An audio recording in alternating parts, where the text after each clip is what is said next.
你便是赵匡胤。是。侍卫亲军的赵大迷糊，是你爹。家父是在侍卫亲军任职，名讳上红下英。你母亲姓杜，你外祖家是定州望族杜氏，外祖母范氏。你未成年的长兄，名字叫做光纪。是。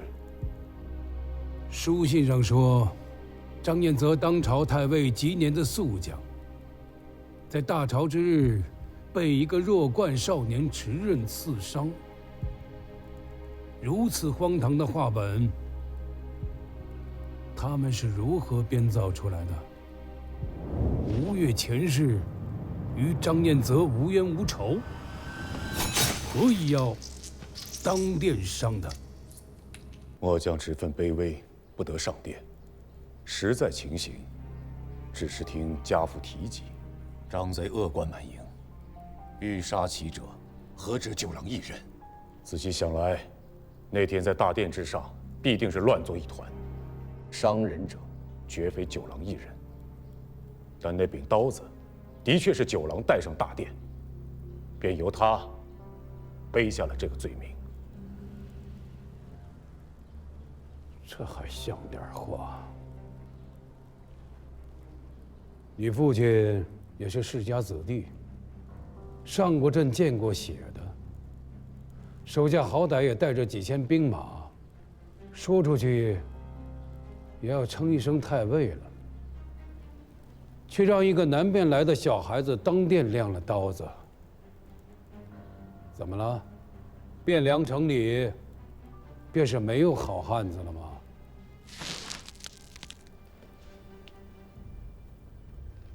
刘令公与太尉据河东，麾下兵马何止1000万，却也未曾见得挥师南下救援京师。末将父子不才，却也在张贼的兵威之下，血淋淋厮杀了整整10日，阻叛军于宣阳门外。烧了张彦泽的粮仓，对吧？对。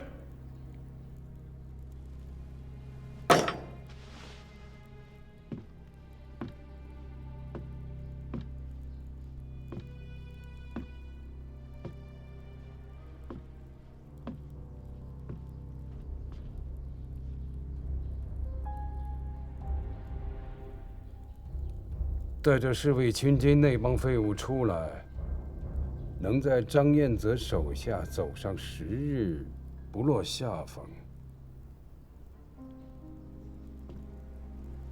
你小子年纪虽小，论及本领，倒是比你那无用的爹要强些。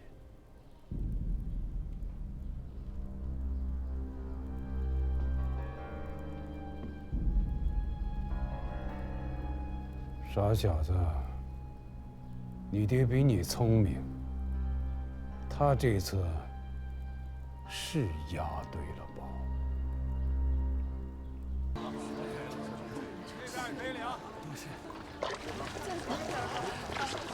办公室有10万人，汴梁城里没有10万人，京畿12县，唯陈留一处陈元还算完整。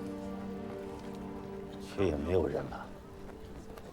天寒地冻，寒门小户没了口粮，便只能背井离乡，朝着京师来讨口吃的。这才刚刚开始。怎么讲？天气渐渐回暖，往岁今时，朝廷以划拨种粮，筹措春耕。今年库房的存粮、种粮都在兵士和流民的肚子里了。误了节气，便不用再盼收成了。这些百姓当下还能在此讨口粥食，勉强度日。再过2个月，库房的存粮都吃光了，他们终归都要饿死。令公总揽汴梁军政，这难道不是令公的分内之事吗？惭愧，冯道难为无米之炊。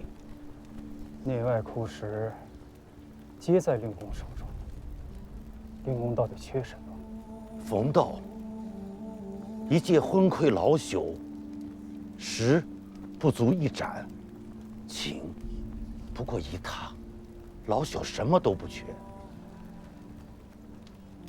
缺的是他们，是天下。缺什么？缺一个朝廷，一个丰年能平价收粮，灾年能施粥赈济的朝廷，一个春时播化种粮，夏岁修治河工，秋月积领仓石，冬日赈济寒食的朝廷。这些百姓啊，时至今日，菩萨也不能让他们活，唯有你能让他们活着。令公可是肺腑之言，你能做得到吗？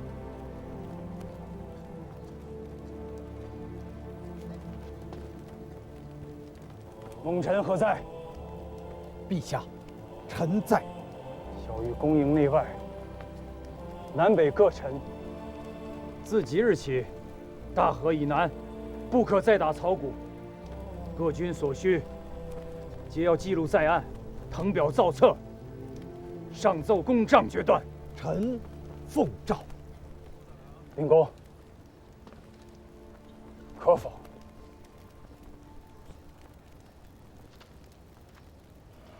乱兵入城，给假3日，强人破门而入，掳掠诸伯口粮，虐杀妇人孺子，一把火烧了房子，拆了院墙，搭建营寨。令公，此乃张彦泽之罪，还是朕之罪？陛下言重了，但此时你说上一句不抢了，不杀人了，就可以了吗？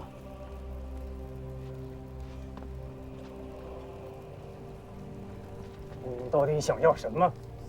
谷麦30万斛，种粮3万斛，你有吗？没有。既然没有，冯道与汴梁10万军民，亦不能强你所难，但可退而求其次。何为其次？欠债还钱，杀人偿命。你既然没有谷麦种粮，亦可拿张彦泽的性命来抵。王天光，你这是在要挟陛下。陛下，若如此，杜重威恐生无策之变呢。此话有理。杜重威手握重兵，菩萨都要避之，何况是你？此乃令公的意思，还是太原刘知远的意思？你若不愿为中国之主，那就将公帐从速搬回你的上京。令公还未曾回答。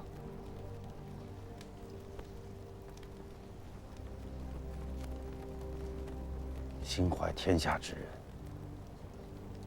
不会问这样的问题。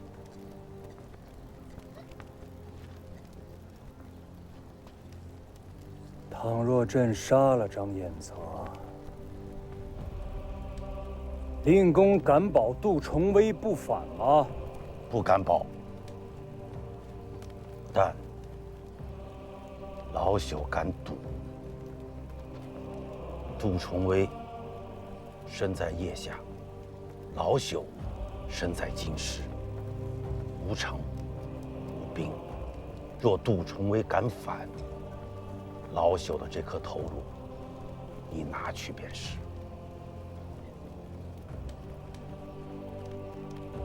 敢赌吗？今有司勘罪，查张彦泽者，攀比好财，纵掠梨树，酷猎擅杀，以害市民，纵兵为虐，涂炭生灵，克扣军饷，军心离散，强占民田，夺人恒产，卖官鬻爵，败坏吏治，逼反庶族，祸起无策，抗旨不遵，悖逆君命，诬陷忠良，残害贤能，荒淫无度，败俗伤风，结党营私，扰乱朝纲，劫杀使节，挑衅邻邦，大罪12，庆南山之主，不足以彰其罪；尽东海之波，未得能迎其恶。拒特大监，朕起令5刑之诛，着即荐送北市，明正典刑，祭扬名誉，告谕四方。皇帝陛下制曰：朕以好穷倦幼，披诚宝业，总揽一纲，必资同德之贤，赖古功而必成。自而太尉、中书令、匡国威圣军节度使，燕国公道学通九域，声波南北，侍奉3朝。册命元勋据金册，拜太傅，晋长乐郡王，增邑8000户，时封1200户，领枢密使，知南面汉儿司事，权汴梁内外兵马，赐牙户、牛头，许朝觐不屈，尽忠走马，可。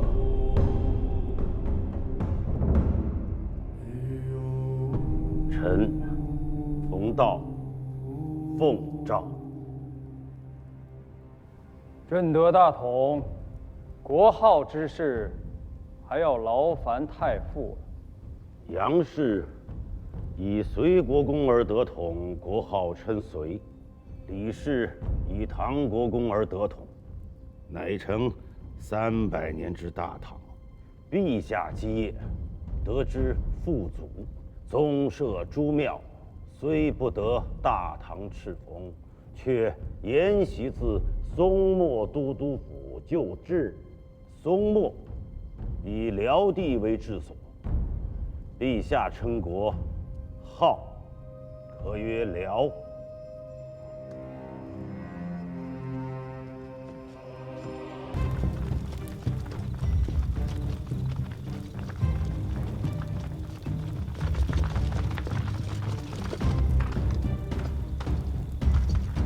文仲，你想要做什么？当然是要做大事。大郎，末将在。去将那面道旗取下来。哦。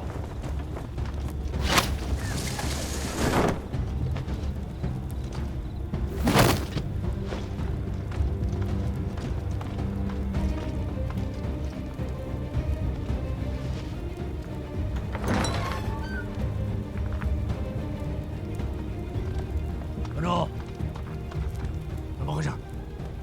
契丹南来，境势残乱，国祚不有，进士一中，神位无主。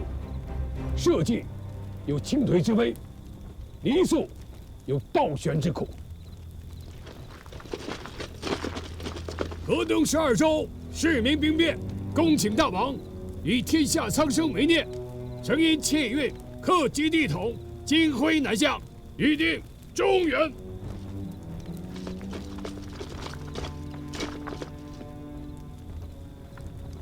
王军回来了。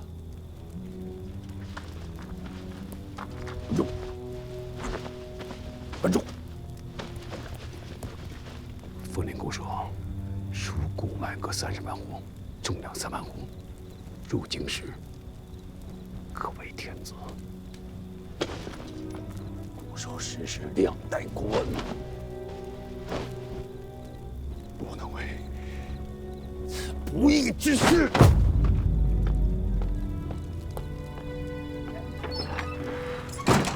河东为天下人心所系，大王却拘泥于旧情恩义，不肯入京大统。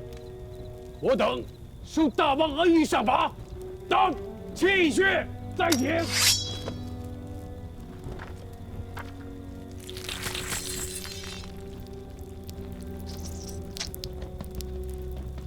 民工不出，乃上香河。民工不出，乃上香河。在这里喊记得什么用？将门破开，把大王抬出来。哟，干什么？哎，你们干什么？稳住！稳住！放开我！稳住！放开我！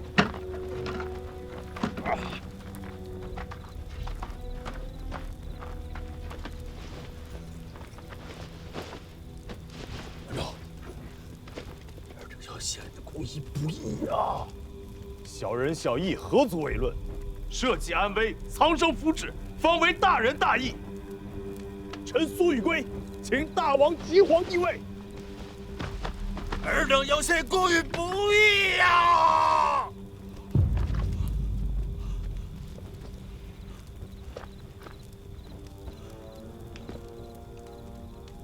请大王即皇帝位。请大王即皇帝位。赵匡胤万万不曾想到，一个新的王朝的开始，其过程可以如此的草率和仓促。一个新的中原天子登基，披上的第一件黄袍，居然是一面节度使的道旗。